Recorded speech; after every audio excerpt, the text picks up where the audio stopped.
श्री कृष्ण कहते हैं कि वो किसी के भी भाग्य के निर्माता नहीं है, व्यक्ति खुद ही अपना भाग्य लिखता है। आप जैसा बीज बोएंगे आप वैसी ही फसल ही काटेंगे। आप जैसा कर्म करेंगे आपको वैसे है परिणाम मिलेंगे। यदि विद्यार्थी मन लगाकर पढ़ाई करेंगे तो परीक्षा में सफल होंगे। इसलिए हर व्यक्ति का भाग्य तभी बदलेगा जब वो ऐसे कर्म करेगा। जो अज्ञानी व्यक्ति होता है वो यह गलतफहमी पाल लेता है कि मैं करता हूँ, सभी कार्य मेरे द्वारा किए जा रहे हैं, ऐसा जान उसमें अहंकार घर कर लेता है। परंतु इस सृष्टि में जो भी हो रहा है वो तो प्रकृति द्वारा किए जा रहे हैं। अज्ञानता के कारण व्यक्ति में जो मैं का अहंकार जन्म ले लेता है तो उसका पतन होना निश्चित है। मनुष्य ही एक ऐसा प्राणी है जो कर्म करता है, इसलिए कर्म करना प्रत्येक व्यक्ति का धर्म भी है। कर्म कार्य करने वाला व्यक्ति है कर्मवीर कहलाता है। इसलिए कार्य करते रहना खाली बैठे रहने से हमेशा बेहतर होता है। कहते हैं मन के हारे हार है और मन के जीते जीत। जिस प्रकार सकारात्मक विचारों से सफलता मिलती है उसी प्रकार नकारात्मक विचार असफलता के मार्ग की ओर अग्रसर करते हैं। क्योंकि जैसा हम सोचते हैं वैसे ही हम बनते जाते हैं और अपने विचारों के माध्यम से ही हमें नकारात्मक और सकारात्मक परिणाम मिलते हैं। जब भी आप कोई बुरा कार्य करते हो या अच्छा कार्य करते हो, आपको लगता है कि कोई देख नहीं रहा, तो यहाँ श्री श्री कृष्ण कहते हैं कि तुम जो कुछ भी कर रहे हो मेरी दृष्टि सदैव तुम पर है।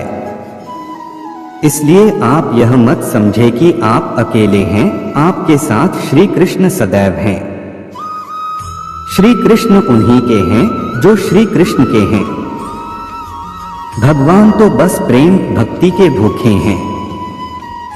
जो भी उनकी भक्ति में लीन होता है, जो भी प्रेम से उन्हें याद करता है, वो सदैव उसका कल्याण करते हैं। मन चंचल होता है, यह इधर उधर भागता है और किसी भी कार्य की एकाग्रता का दुश्मन है।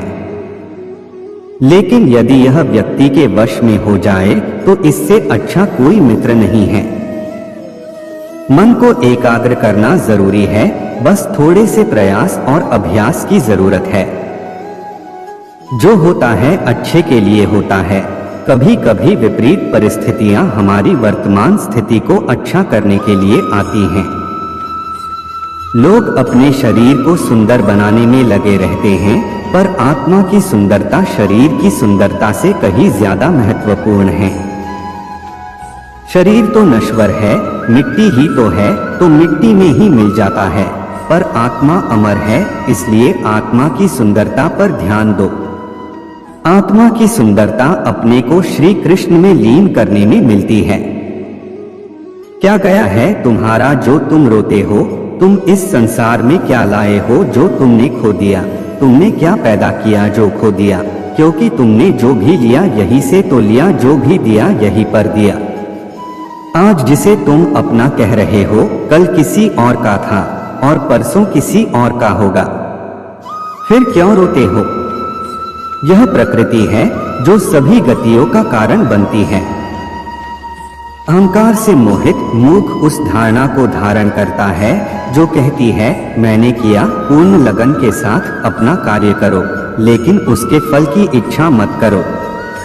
क्योंकि जब आप फल की इच्छा करते हैं तब कहीं न कभी आप अपने कार्य में पूर्ण रूप से समर्पित नहीं हो पाते।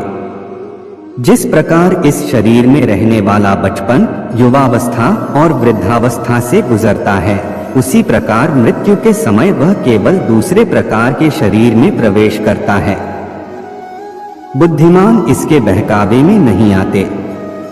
तुम अपने आप को मुझे अर्पित करो, यही सबसे उत्तम सहारा है। जो इसके सहारे को जानता है वह भय, चिंता, शोक से सर्वदा मुक्त है। कर्म मुझसे नहीं चिपके रहते क्योंकि मैं उनके परिणामों से जुड़ा नहीं हूँ। जो लोग इसे समझते हैं और इसका अभ्यास करते हैं वे स्वतंत्रता में रहते हैं। इसके अतिरिक्त जिस कार्य को हम पूरे मन से प्रेम पूर्वक करेंगे तो वो न सिर्फ हमारे लिए बल्कि समाज के लिए भी हितप्रद होगा।